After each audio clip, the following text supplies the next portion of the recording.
صحابہ کرام نبی کریم صلی اللہ علیہ وآلہ وسلم کے آنے پہ کھڑے ہو جاتے تھے، اور یہ کھڑے ہونا کیسا ہے؟ حدیث سے کوئی ثابت ہے کہ کوئی بڑا یا استاد ہے تو سب لوگ کھڑے ہو جائیں یا بیٹھے رہیں؟ ہاں، اس میں دیکھیں نبی علیہ السلام نے پرسنلی اپنے لیے اسے پسند نہیں فرمایا. اچھا، ہاں جی، لیکن اسے حرام نہیں فرمایا. ٹھیک ہے، ٹھیک ہے. ترمذی کی حدیث ہے، انس بن مالک کہتے ہیں ہم میں ایک ایسا شخص آتا تھا جو ہمیں سب سے بڑھ کر محبوب تھا، لیکن ہم ان کے استقبال میں کھڑے نہیں ہوتے تھے کیونکہ وہ اسے ناپسند فرماتے تھے. یہ الفاظ بتا رہے ہیں کہ یہ حرام نہیں تھا، وہ پرسنل ان کی ایک چوائس تھی. پرسنل چوائس کسی کی ہو سکتی ہے.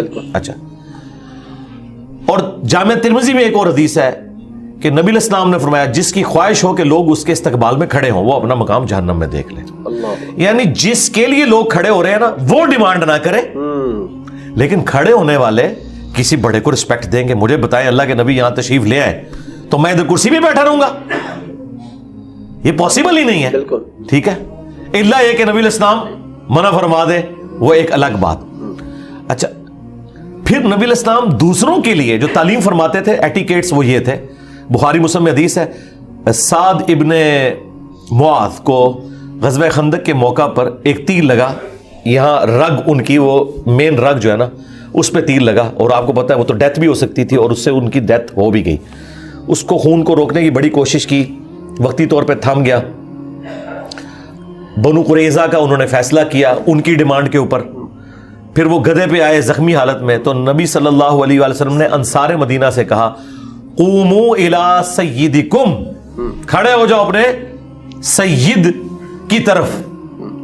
اچھا، وہ کہتے ہیں یہ ہے قوموا الی سیدکم، قوموا لی سیدکم نہیں ہے کہ اپنے سردار کے استقبال میں کھڑے ہو جاؤ. ہم کہتے ہیں کہ وہ پھر کیوں کہا تھا؟ وہ کہتے ہیں اس لیے کہ نبی علیہ السلام نے ان کو کہا کہ اپنے سردار کو گدھے سے اتارو کیونکہ وہ زخمی ہے.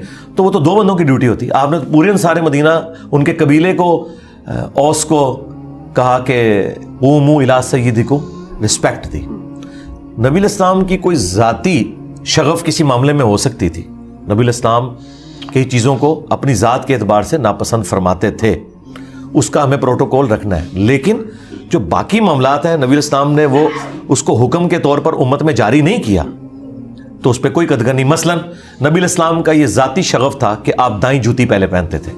کسی حدیث میں نہیں ملے گا نبی علیہ السلام نے اسے تعلیم فرمایا ہو. اگر کوئی الٹی جوتی پہلے پہن لے کوئی گناہ گار نہیں. لیکن کھانے پینے کے بارے میں مسلم شریف میں حدیث ہے کہ کھانا دائیں ہاتھ سے کھانا ہے، بائیں سے شیطان کھاتا ہے. اب یہ حکم آ گیا، اور یہ اس درجے کا حکم ہے کہ ایک صحابی حضور کے سامنے کھانا کھا رہے تھے بائیں ہاتھ سے. نبی السلام نے فرمایا کہ دائیں ہاتھ سے کھاؤ. انہوں نے اپنی شرمندگی مٹانے کے لیے کہا کہ میرا دائیں ہاتھ کام نہیں کرتا. تو حضور کی مبارک زبان سے نکل گیا کہ اچھا پھر اب نہ ہی کام کرے. اس دن کے بعد اس کا ہاتھ نہیں اٹھا منہ کی طرف. یہ اتنی بڑی وعید ہے. کھانے پینے میں سختی ہے. باقی نبی علیہ السلام کا یہ شغف ہے کہ کرتے کی پہلے دائیں آستین پھر بائیں. ٹھیک ہے، لوگ اس میں کنفیوز ہوتے ہیں کہ جی وہ جانور قربان کرنا ہے، اور لوگ لیفٹی ہوتے ہیں، وہ کہتے ہیں جی اب ہم دائیں سے کریں. تو بھائی آپ نے مسلم شریف کی حدیث ہے کہ چھری کو تیز کرو جانور کو آرام پہنچاؤ. ایک لیفٹی بندے کا کیا کام ہے کہ دائیں ہاتھ میں چھری پکڑ کے تو تکلیف میں ڈالے، اس کو ہو سکتا ہے وہ کھڑے ہی ہو جائے جانور، ہاں الٹا گلے پڑ جائے. تو وہ لیفٹی جو ہے وہ اس کا وہ رائٹ ہینڈ ہی ہے، یعنی وہ پاورفل. جس طرح ہے نا حدیث میں کہ اللہ کے دونوں ہاتھ ہی دائیں ہیں. ٹھیک ہے نا، وہاں دائیں سے مراد ہے پاورفل. اچھا، تو جو آپ نے پاورفل کام کرنا ہے وہ ایک لیفٹی پھر لیفٹ ہینڈ سے ہی کرے گا.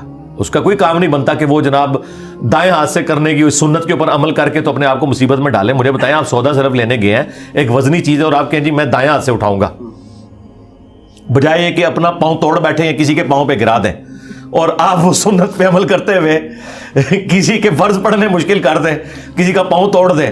تو یہ کون سی آپ دین کے اوپر عمل کر رہے ہیں؟ تو آپ یہ یاد رکھیے گا وہ سنتیں جو نبی علیہ السلام نے مشروع فرمائی ہیں دین کے طور پر، وہ تو آپ کریں گے. اب کدو شریف کھانا یہ کوئی دین کا حصہ نہیں ہے، نبی علیہ السلام کی ذاتی پسند ہے. صحابہ کرام محبت کرتے تھے، کدو کھاتے تھے. لیکن اگر کسی کو ناپسند ہے تو اس کو آپ گستاخ رسول نہیں کہیں گے. جسے وہ کہتے ہیں قاضی ابو یوسف نے تلوار نکال لی تھی.